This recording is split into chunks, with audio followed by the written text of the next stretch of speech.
নমস্কাৰ, মই ৰেৱন চৌধুৰী বৰষা চেনেলৰ জৰিয়তে আপোনালোকক দেখুৱাই আছোঁ। দৰঙৰ নাৰী শিক্ষাৰ প্ৰতিষ্ঠান বাপুজী উচ্চ মাধ্যমিক বিদ্যালয়ত আজি অনুষ্ঠিত হোৱা এখন সভাৰ ৰেঙনি। আজি দৰঙৰ বাপুজী বালিকা উচ্চ মাধ্যমিক বিদ্যালয়ত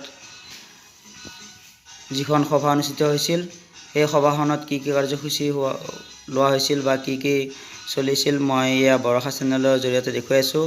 সভাখনত হাইস্কুল শিক্ষান্ত পৰীক্ষাত বিদ্যালয়খনৰ তৰফৰ পৰা যিসকল ছাত্ৰীয়ে উত্তীৰ্ণ হৈছিল, সেইসকলক অভিনন্দন জ্ঞাপন কৰা হৈছে। ইয়াৰ উপৰিও বিদ্যালয়খনৰ কেইবাগৰাকীও ছাত্ৰীয়ে সুখ্যাতিৰে উত্তীৰ্ণ হৈছিল, অৰ্থাৎ ডিষ্টিংশ্যন পোৱা, ষ্টাৰ পোৱা এই ছাত্ৰীসকলকো বিশেষভাৱে সম্বৰ্ধনা দিয়া হৈছে।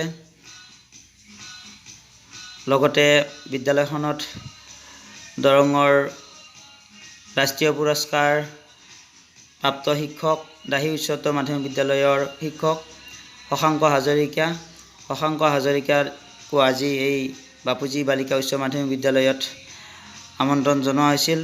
ছাত্ৰীসকলক তেখেতে ভৱিষ্যতে কি ধৰণে আগবাঢ়িব পাৰিব বা শৈক্ষিক ক্ষেত্ৰত কি ধৰণে ছাত্ৰীসকলে আগবাঢ়িব লাগিব, সেয়া সুন্দৰভাৱে দিয়া পৰামৰ্শ দিছে। আজি শশাংক হাজৰিকাদেৱৰ উপস্থিতিয়ে বিদ্যালয়খনৰ শিক্ষক তথা ছাত্ৰীসকলক নথৈ আনন্দিত কৰিছে। ইয়াৰ উপৰিও বিদ্যালয়খনত